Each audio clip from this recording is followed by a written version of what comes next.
I've been here this is my 38th year at Berkeley. Before that, I started out teaching at Harvard. I was very happy to come to Berkeley. And one of the reasons I was happy to come to Berkeley is that it is a public institution. I'm here because of you. And I mean that. My parents were not quite fortunate enough to get to high school. So I appreciate you. The issue of privatization of this university is a major, major question. The question is, who is going to be educated? Is it going to be the people who have the most money, or is it going to be you? And that's the question of privatization. This question is a major political question in the state and in the nation. And I'm glad that Tim brought up the major political question. Because what happens in this state has everything to do with what happens in this university and conversely. Berkeley just won an award. The Washington Monthly ranked it #1. UCSD and UCLA were 2 and 3 among the national universities with 3 criteria. 1, the education of people who were poor or diverse. 2, great research. And 3, the education of people who go into public service.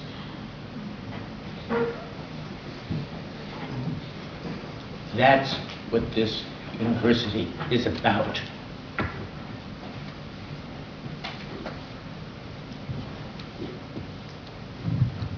When Arnold Schwarzenegger became governor, he wanted to complete one of Ronald Reagan's ideals, which was the privatization of this university, the cutting off of all state funding for it, and the turning it into something where everybody just pays high tuition, like it is everywhere else. That was Reagan's ideal, and it was Schwarzenegger's, and Schwarzenegger has gone about it bit by bit, and it's happening.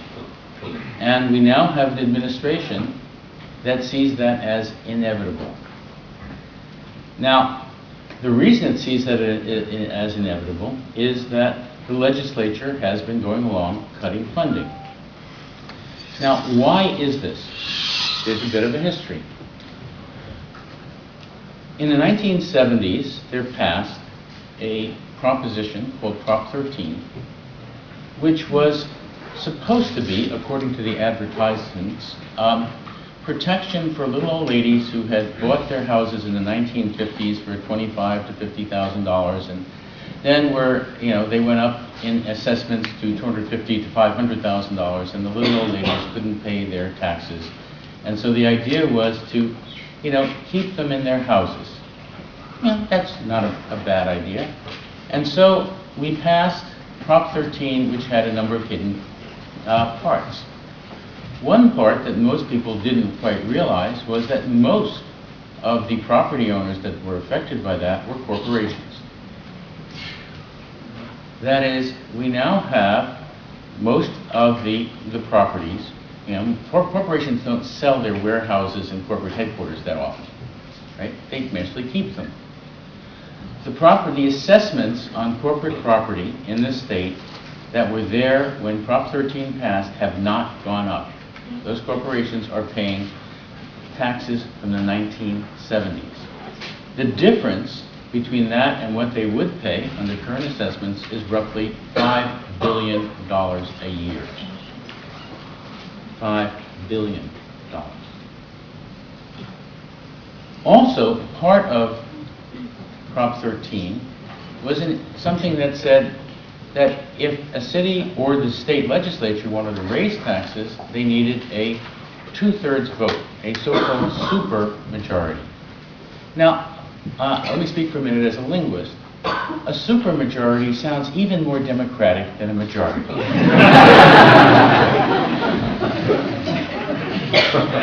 What it really means is, of course, that 1/3 plus 1, 34% control everything.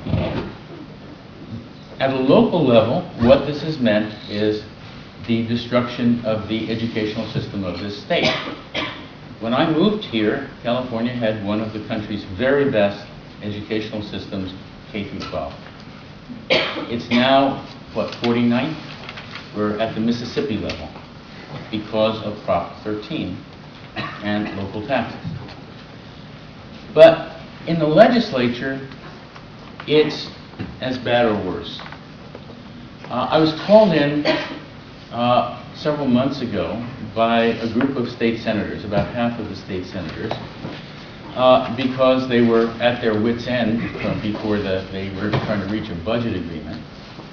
And what I heard from them was, not surprising, that they, although they were Democrats, and although the Democrats had a majority in both the Assembly and the Senate, they had no power. Because the Republicans had more than 1/3, a little bit more, not much more than 1/3 of the votes, and they could say no to everything proposed by the Democrats. And basically, they could get what they wanted. We have minority rule in this state, and most people are not aware of it. We have minority rule. And in the papers, when they say, oh, the Democrats have the majority, run the legislature, it is false. The Republicans run the legislature with a minority. Now, I'm proposing a budget, a proposition for the state ballot in 2010. It is one sentence long, 14 words. All legislative actions on revenue and budget must be determined by majority vote. And the issue should be minority rule. It's called California Democracy Act. Now the question is how we get it on the ballot. That's not easy. The main problem is the leadership of the Democratic Party. And I mean that. The people against it are John Burton, Karen Bass, Darrell Steinberg, who are all good people. But they saw a poll by the Progressive Policy Institute, and the poll asked the wrong question. It asked the question, which would you prefer, higher taxes and more services, or lower taxes and fewer services? Guess what people said. And on the basis of that poll, the leadership of the Democratic Party and the leadership of many unions have decided not to even try to put anything about the raising of revenue on the 2010 ballot. Lieutenant Governor Garamendi, at the convention of the party, managed to get my resolution on the Resolutions Committee docket and managed to get me to speak there for 2 minutes. I spoke for 2 minutes, I got a standing ovation, and it was adopted. And it was adopted the next day by the 500 people who make these decisions in the party, against the opposition of the people running the party. But we need to even run a poll to do this. The issue here is whether we're going to get even a chance to overcome minority rule. That's a serious issue in this state.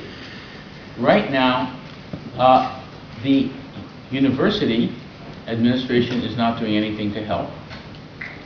The Alumni Association has said, oh, write a letter to your legislator asking for more money for the university, but not to overturn minority rule.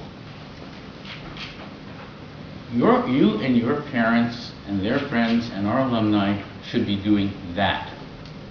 We are tied together with minority rule in this state.